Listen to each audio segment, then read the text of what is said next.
राधे राधे भक्तों, जय श्री कृष्णा। तो हमारी आज की इस वीडियो में हम आप सभी को बताएंगे निधि वन की मिस्ट्री के बारे में कि आखिर कोई भी मनुष्य या जीव जंतु प्राणी निधि वन में रात को क्यों नहीं रुकता। तो बिना टाइम वेस्ट किए चलिए स्टार्ट करते हैं अपने आज की इस वीडियो को और कवर करते हैं अपना पूरा टॉपिक। तो ये बात बहुत ही प्राचीन समय की है, जब श्री कृष्ण का एक भक्त उनके बारे में जानने के लिए बहुत ही ज़्यादा इच्छुक था। वह बड़ी तीव्र इच्छा रखता था श्री कृष्ण के बारे में जानने की। वह नित्य प्रतिदिन अपने गुरु से श्री कृष्ण की नई नई कहानियाँ सुना करता था। एक दिन उसके गुरु ने उसे बताया कि वृंदावन में आज भी एक ऐसा जगह उपस्थित है जहाँ श्री कृष्ण प्रतिदिन राधा रानी और गोपियों के साथ रास रचाने आया करते हैं। परंतु अपने गुरु की इस बात पर उसे तनिक भी विश्वास नहीं हुआ। जब उसके गुरु ने उसे निधि वन स्थान बताया तो वह वहां जाने की बहुत ही तीव्र इच्छा रखने लगा। अंततः राधा रानी की उस पर बहुत ही बड़ी और असीम कृपा हुई और उसे वृंदावन जाने का सौभाग्य प्राप्त हुआ। वृंदावन जाने के पश्चात वह वृंदावन में सभी मंदिरों के दर्शन करने लगा। वृंदावन में सभी मंदिरों के दर्शन सफलतापूर्वक होने के पश्चात वह बरसाना गया और राधा रानी को उसने शुक्रिया अदा भी किया। इसके पश्चात वह निधि वन में आया और वहाँ के पुजारी और सेवक सेविकाओं से रात्रि में रुकने की इच्छा को प्रकट किया। परंतु वहाँ के सेवक सेविका और पुजारी सभी ने उसकी इच्छा को नकार दिया।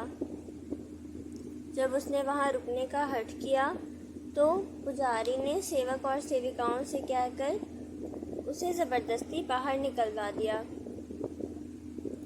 परंतु वह भी अत्यंत हठी था। वह उसके अगले दिन आया और निधि वन में एक छिपने का स्थान ढूंढने लगा। उसे वह स्थान मिल जाने पर वह छिपकर बैठ गया और रात्रि की प्रतीक्षा करने लगा। अंततः रात्रि होने पर जब निधि वन के सारे मंदिर बंद हो रहे थे, सारे कपाट बंद हो रहे थे, तो वहाँ के गुरु ने आवाज़ लगाई, परंतु वह बाहर नहीं आया। जब थोड़ा अंधेरा हुआ तो उसे घुंघरुओं की आवाज़ सुनाई दी, पर उसे लगा कि ये शायद उसका वहम होगा। परंतु थोड़ी ही देर बाद एक दिव्य ज्योति प्रकट हुई जिसने उसकी आँखों को चकाचौंध कर दिया और उसने देखा तो उस दिव्य ज्योति में से मोर मुकुट धारण किए, हाथों में बांसुरी लिए त्रिभुवन मोहन उसके सम्मुख खड़े थे। निधि वन की सारी लताएं वास्तव में गोपियां बन गई थी और श्री कृष्ण राधा रानी के साथ निधि वन में आ गए थे। निधि वन की सारी लताओं का ये रूप देखकर वह अत्यंत चकित था। यहाँ तक कि वह जिस लता के नीचे छिपा था वह लता भी गोपी का रूप धारण कर चुकी थी।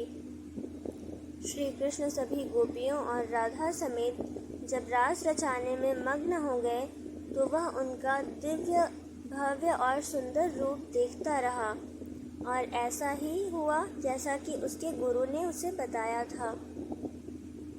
इसके पश्चात सुबह हुई और सभी वहाँ से चले गए। सुबह हुई, वहाँ पुजारी आए, सेवक सेविका आए। उस पर एक सेवक की नज़र पड़ी और उसे प्रतीत हुआ जैसे कि वह मर चुका है।